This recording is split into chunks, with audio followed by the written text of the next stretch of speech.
नमः परमहंस स्वादित चरण कमल चिन्ह मकरंदाय भक्त जन मानस निवासाय श्री रामचंद्राय अखंड मंडलाकारं व्याप्तं येन चराचरं तत्पदं दर्शितं येन तस्मै श्री गुरवे नमः। बरहापीडं नटवरवपुः कर्णयो कर्णिकारं बिभ्रदभासः कनककपिशं वैजयन्तीं च मालां रन्ध्रान् वेणोरधरसुधया पूरयन् गोपवृन्दैर्वृन्दारण्यं स्वपदरमणं प्राविशद्गीतकीर्तिः। श्रीराम राम रघुनन्दन राम राम श्री राम राम भरताग्रज राम राम श्री राम राम रणकर कस राम राम श्री राम राम शरणं भव राम राम माता रामो मत पिता रामचंद्रः स्वामी रामो मत्सखा रामचंद्रः सर्वस्वं मे रामचंद्रो दयालुर् नान्यं जाने नैव जाने न जाने। मूकं करोति वाचालं पंगुं लङ्घयते गिरिं यत्कृपातमहं वन्दे परमानन्दमाधवम् अञ्जनानन्दनं वीरं जानकीशोकनाशनं कपीशमक्षहन्तारं वन्दे लङ्काभयङ्करं भक्तिभक्त भगवन्त गुरु चतुर्नाम वपुएक इनके पद वंदन किए नासत विघ्न अनेक। बोलिए श्री राघव राघवेंद्र सरकार की जय। रामायण श्री राम कथा की जय। श्रीमद् गोस्वामी तुलसीदास जी महाराज की जय। परम मंगल में परात्पर अखिलेश्वर अचिंत कल्याण अखिल हे प्रत्यनीय पुरुषोत्तम गुणगण निलय कौशल्यानंद नंदन परब्रह्म परम सौंदर्य लावण्य सुधा सिंधो परम आनंद रस सार सरोवर समुद्भूत पंकज कौशल्या आनंद वर्धन अवध नरेंद्र नंदन श्री रघुनंदन विदेह वनस भय जयंती जनक नरेंद्र नंदनी भासुती जगदीश्वरी माँ सुनैना की आंखों की पुतलिका विदेह जा जनक जा जनकादिराज तनया जनक राज किशोरी वैदेही मैथिली श्री राम प्राण वल्लभा श्री जानकी जो इन दोनों युगल सरकार के पावन चरणारविंदों पर कोट सा नमन नतमस्तक वंदन एवं अभिनंदन। तीनों मैया चारों भैयाओं के चरणों में कोटि कोटि प्रणाम। अनंत बलवंत गुणवंत श्री हनुमान जी महाराज के चरणों में कोटि प्रणति। समस्त भूतादि का सीय राम मैं सब जग जानी करहूँ प्रणाम जोरी जोग पानी। आइए हम सब बड़े ही भाव के साथ राम कथा मंदाकिनी पर अवगाहन करें। जीवन का ये स्वर्णिम अवसर जिसमें हम और आप सब एक स्थान पर एक साथ जुड़कर यह श्री रामचरितमानस के आधार पर हम सब रामचरित्र राम कथा की तैयारी कर रहे हैं। बड़ा ही आनंद आ रहा है जीवन में। ऐसे कृपा केवल और केवल भगवान की विशेष अनुग्रह के फलस्वरूप ही जीवन में प्राप्त होता है और हम सब बड़भागी हैं। बड़ा ही पावन चरित्र चल रहा है। राघव जी अपने अनुज लक्ष्मण के साथ गुरु विश्वामित्र जी के साथ है। विश्वामित्र महाराज उन्होंने जब ध्यान के द्वारा पता लगाया कि प्रभु का अवतरण हो चुका है और यह यज्ञ संस्कृति को विनष्ट करने में तुले जो दुष्ट लोग हैं, दानव लोग हैं, इनका संहार वही करेंगे अपने पराक्रम से। तब उन्होंने महाराज दशरथ से मांग करके दोनों भाइयों को लेकर के आए। प्रभु ने मार्ग पर ताड़का का संहार किया, उसको परम पद प्रदान किया। सुबाहु को मारा, उसके बाद मारीच को ऐसा बाण मारा कि 100 योजन पार दूर समुद्र के पार गिरा। और लक्ष्मण जी समस्त सेनाओं का संहार कर डाले। उन ऋषियों का विधिवत रूप से यज्ञ को पूर्ण हुआ। एक स्थान पर राघव जी ने ऋषि मुनियों के, ब्राह्मणों के अस्थियों का पहाड़ देखा तो उन्होंने अपने दोनों हाथों को उठा करके प्रतिज्ञा किया कि मैं इस पृथ्वी को राक्षस विहीन कर दूंगा। और इस वेणा को लेकर के राघव जी आगे चलने लगे। अब इधर विश्वामित्र जी राघव जी को लेकर के जब आगे की ओर चलने लगे तो उन्होंने निवेदन किया, गुरुदेव हमारा यज्ञ तो पूर्ण हो चुका है, अब हम कहाँ जा रहे हैं। विश्वामित्र जी मुस्कुराने लगे, कहने लगे, राघव अभी एक और यज्ञ है जिसे तुम्हें पूर्ण करना है। कौन सा यज्ञ गुरुदेव? तो धनुष जाग्य मुनि रघुकुल नाथा, हरषि चले मुनिवर के साथा। उन्होंने बतलाया, राघव धनुष यज्ञ है। बड़े प्रेम के साथ, हर्ष के साथ राघव जी तो सब जानते हैं, चल दिए गुरु जी के पीछे पीछे और चलने लगे। देखिए गुरु की कृपा जीवन में कितनी बड़ी कृपा होती है। विश्वामित्र जी राम लक्ष्मण जी को किसी भी मार्ग से ले जाते जनकपुर, कई मार्ग थे, लेकिन वह ऐसे मार्ग से लेकर के गए हैं, ऐसे मार्ग से लेकर के गए हैं जिस मार्ग पर एक बड़ा ही सुनसान विचित्र जगह है।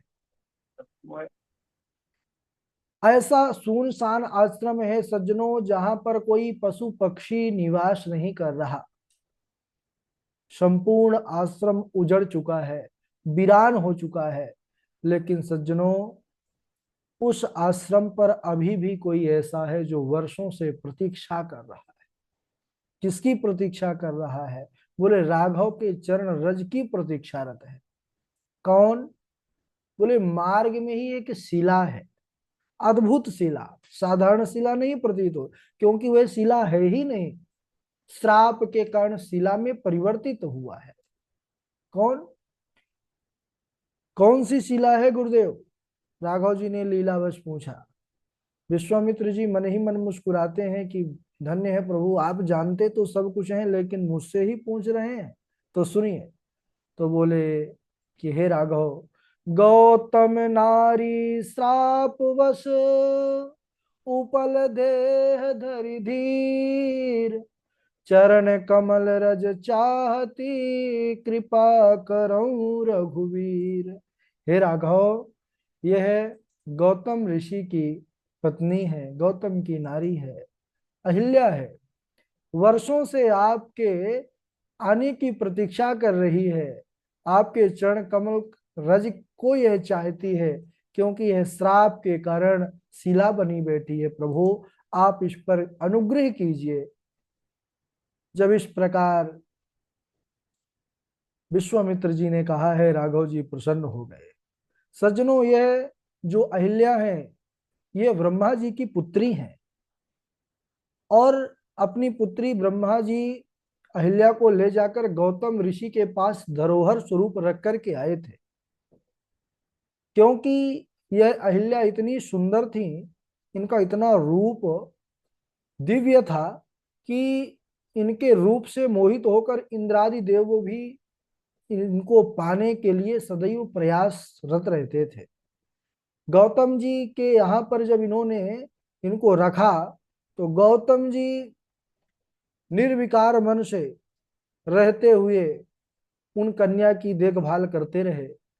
कई का समय बाद, कई वर्षों बाद जब ब्रह्मा जी आए और उन्होंने निर्विकार रूप से देखा कि धन्य है ऐसे ऋषि गौतम जिनके मन में लेश मात्र भी विकार नहीं आया, तो उन्होंने प्रसन्न होकर के अपनी उन पुत्री का, अहिल्या का विवाह उन्हीं के साथ कर दिया। इसके बाद गौतम ऋषि अपनी पत्नी अहिल्या को किस प्रकार श्राप देते हैं, यह कथा तो आप सब जानते हैं, विदित ही है कि जब देवराज लीला करते हैं और गौतम ऋषि का रूप धारण कर ही छल के साथ अहिल्या के साथ समागम किया, बाद में ऋषि ने देखा तो उन्होंने श्राप दे दिया इंद्र को भी दिया और उस बेचारी अहिल्या को भी शिला रूप होने का श्राप दे दिया। अब इधर वही जब से वर्षों से उसी जगह पर बैठी है और रघुवीर के आने की प्रतीक्षा कर रही है। देखिए अहिल्या कौन है, अगर इसको हम समझे तो अहिल्या, ये हमारी बुद्धि ही अहिल्या है। बुद्धि के कई भेद हैं, कई रूप हैं। इसको सतरूपा कहा गया है, क्योंकि बुद्धि में हमारे कई प्रकार के विचार आते हैं, कई प्रकार के जो है योजनाएं बनती है। बुद्धि ही हमको इस संसार में फंसाती है। बुद्धि के द्वारा ही संसार में हम नाचते हैं। सज्जनों, इसी बुद्धि के चक्कर में माता अहिल्या से भी पाप बना, जाने अनजाने में।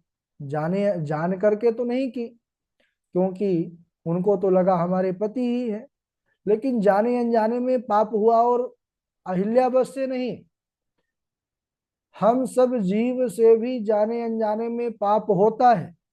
ऐसा कोई धरती पर नहीं है कि जिससे कोई ना कोई पाप ना हो, लेकिन पाप हो जाना बहुत बड़ी बात नहीं है, लेकिन उस पाप को छिपाना बहुत बड़ी बात है।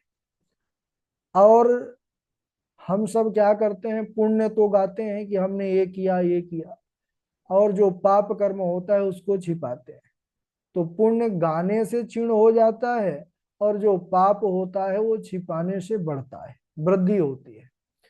अच्छा, पुण्य को कभी गाना नहीं चाहिए, पाप को छिपाना नहीं चाहिए।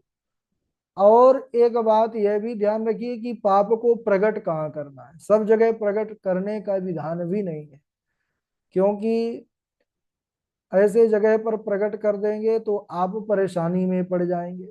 तो अपने जो पाप हैं ऐसे जगह प्रकट करिए जो आपके मार्गदर्शक हैं, आचार्य हैं, गुरु हैं, भगवान हैं, उनके पास जाइए और भगवान ऐसा अपराध हमसे बन गया है, आप जो है हमें मार्ग बताएं और हमारा उद्धार करें।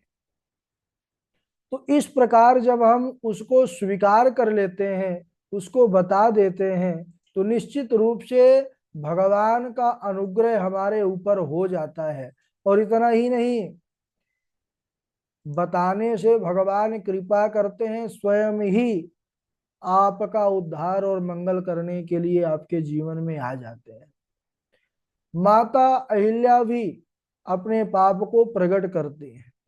प्रभु श्री राघव के चरण रज का स्पर्श जैसे ही अहिल्या शिला भई, उस पत्थर पर जैसे ही राघव जी ने चरण छुआए हैं, वह एक दिव्य देह धारण करके प्रकट हो जाते हैं।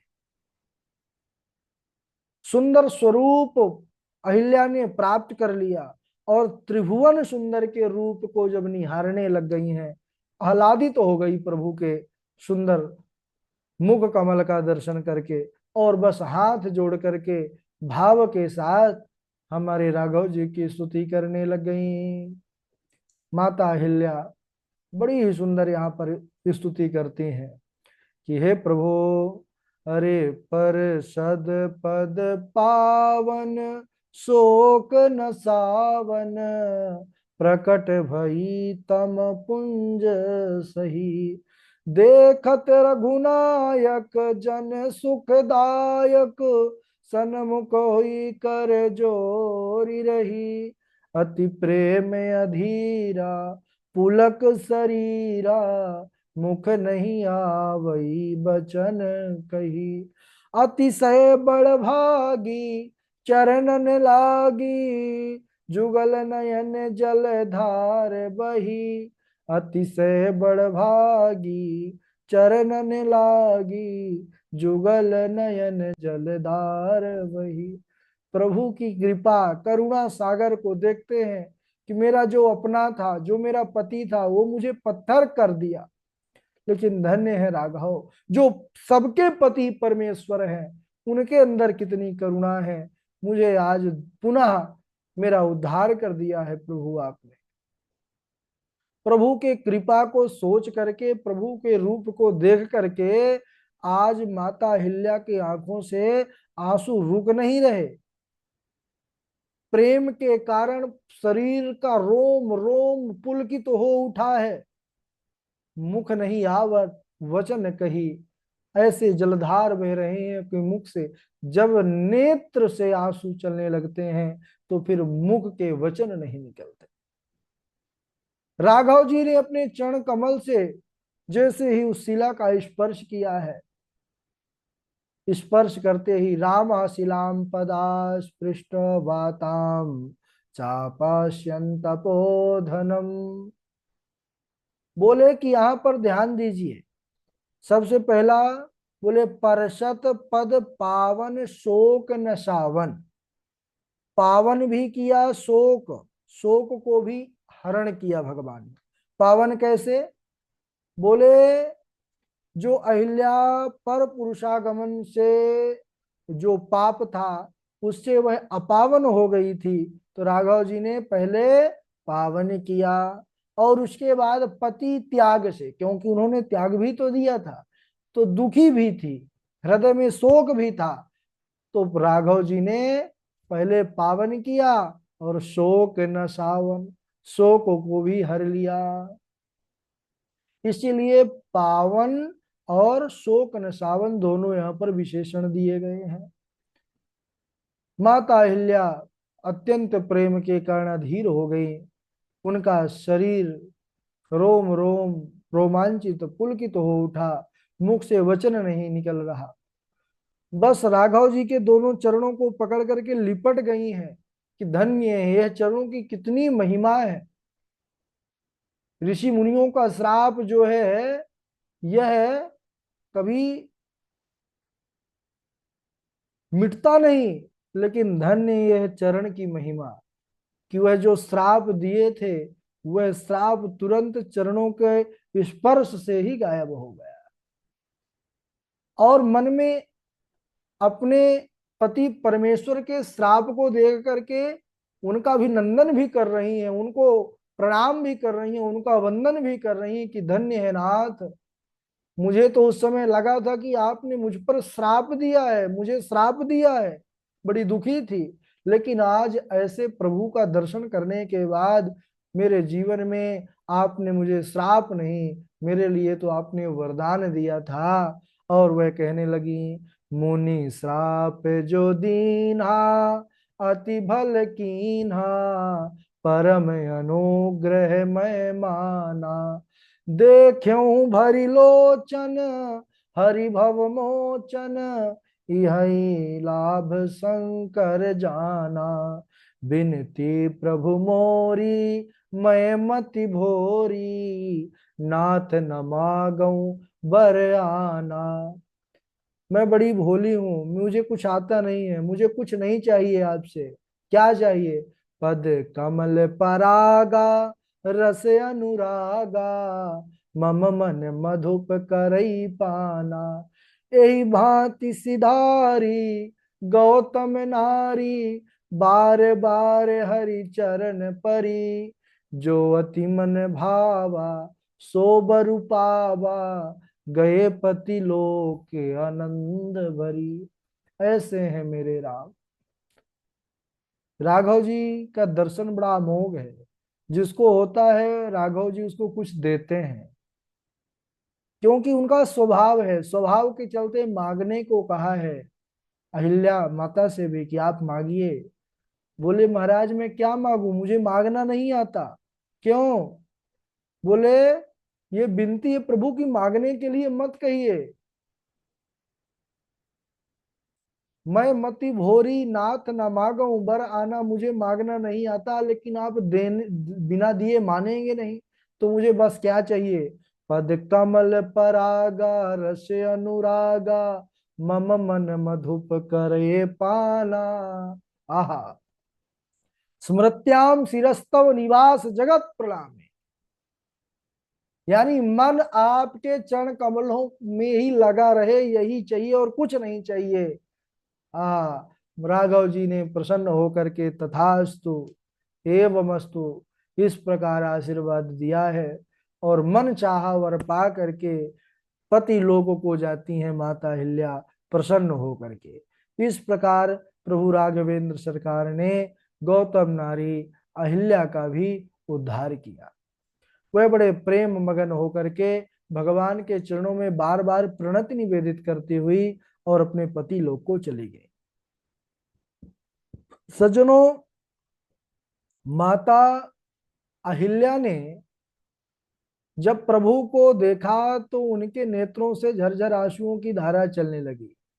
चरणों से लिपट गई तो प्रभु के चरण जो है उनके आंखों के आंसुओं से ही धुल गए।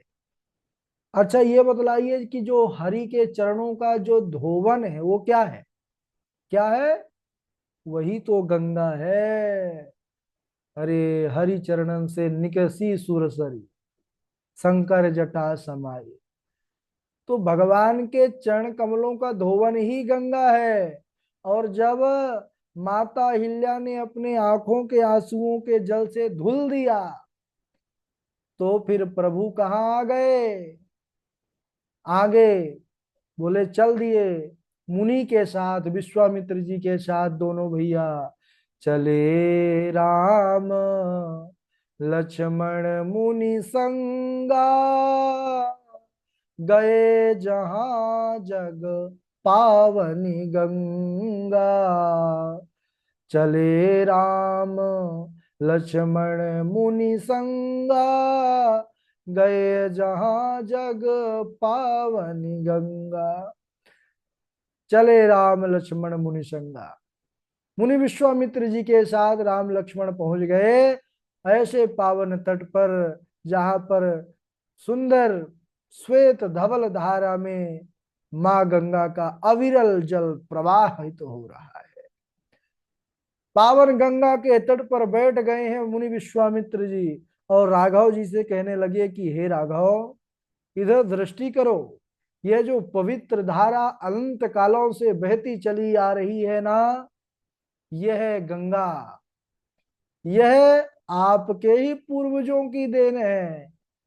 गाधी सुनु सब कथा सुनाई, अजही प्रकार सुर सर मह आई। राघव जी अनजान बन गए। गुरु जी कैसे? हमारे पूर्वजों की देन? बोले हाँ राघव, कैसे? तो गुरु जी ने पूरी कथा सुनाना प्रारंभ कर दिया। किस प्रकार से? अब कथा तो आप भागवत में भी सुने हैं, कैसे माता गंगा का प्रादुर्भाव हुआ, महाराज सगर के 60,000 पुत्र सब भस्मीभूत हो गए कपिल भगवान के उससे, क्रोधाग्नि से। वहीं से जो है तो तपस्या शुरू हो गई। अंशुमान, महाराज दिलीप, भगीरथ, और भगीरथ जी ने ऐसा तप किया, दारुण तप किया कि उन्होंने भूतल पर इस गंगा को ला करके ही माना। पहले तो गंगा भोले बाबा के जटाओं में समाई है और उसके बाद फिर वह एक जटा खोले तो इस भूतल पर आकर के सबको पावन किए हैं। सगर के 60,000 जो पुत्र भस्मीभूत से सबका उद्धार हुआ है। तो इस प्रकार यह गंगा किस प्रकार आई? गाधि सून सब कथा सुनाई, जही प्रकार सुरसर महाई। इस प्रकार विश्वामित्र जी कथा सुनाए हैं।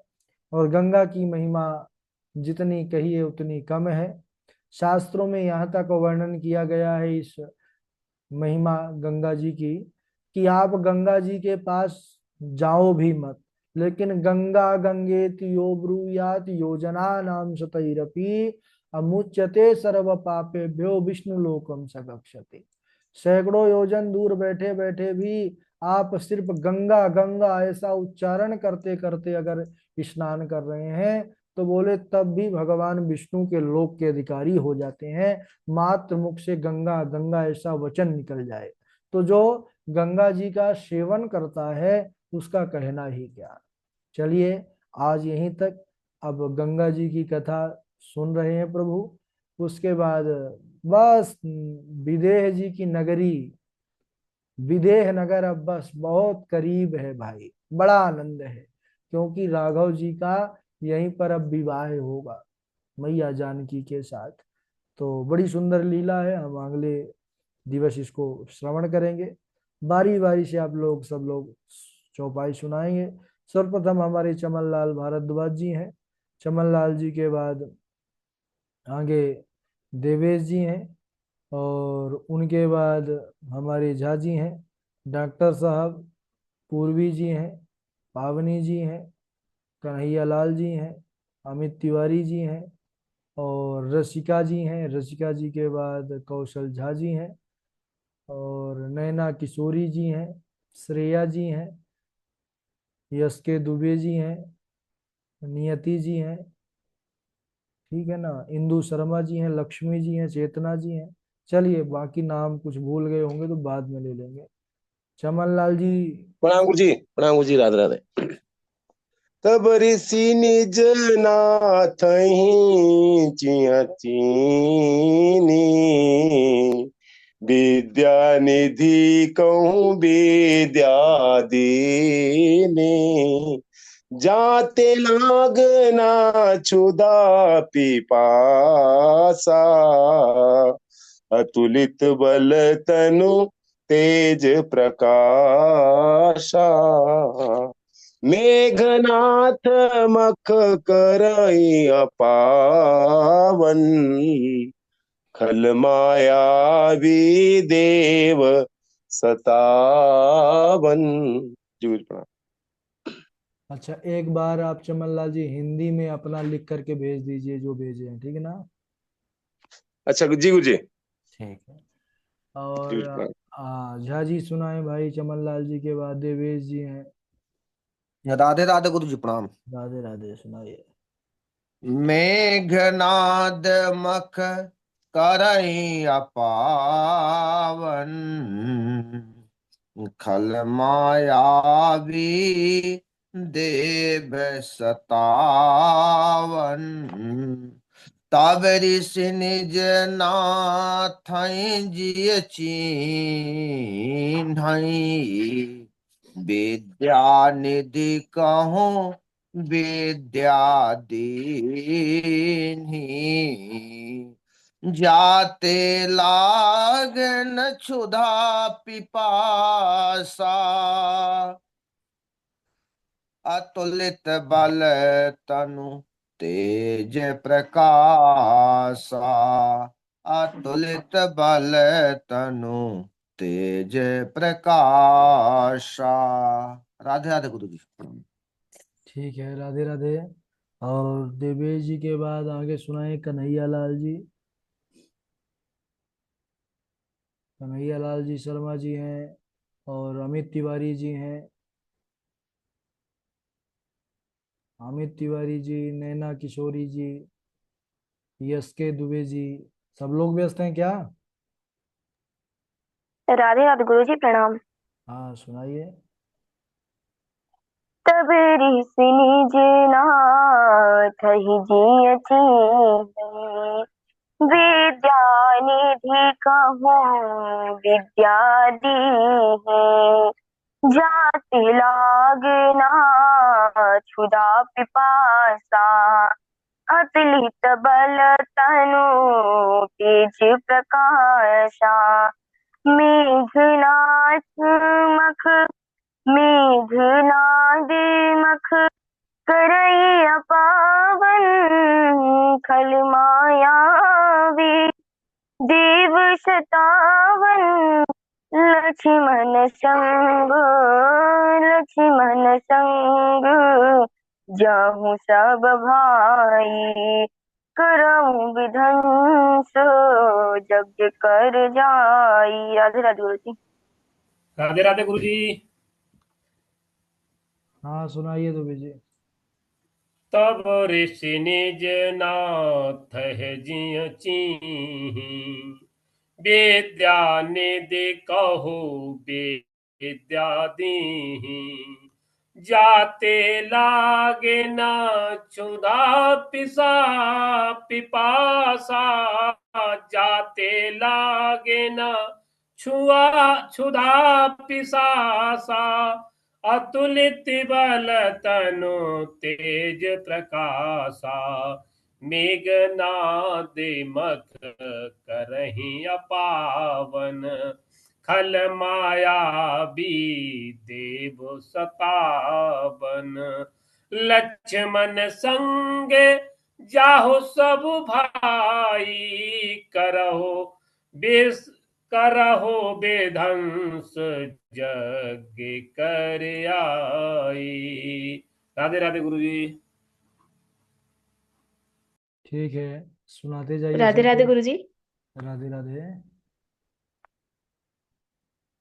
राम ही सुमिरिय गाइय, राम ही संतत सुनिय, राम गुण ग्रामहि। आदौ राम तपोवनादिगमनम्, हत्वा काञ्चनम्, वैदेही हरणं जटायुमरणं, सुग्रीव सम्भाषणं, बाली निर्दहले समुद्रतरणं, लंकापुरी दाहनं, पश्चाद् रावण कुंभकर्ण हननमे तद्धि रामायणं। वन्दे विशुद्ध विज्ञानो कवीश्वरो कपीश्वरो, भाय को भाय लखना लसहु, नाम जपत मंगल दिसहु। राम राम कहि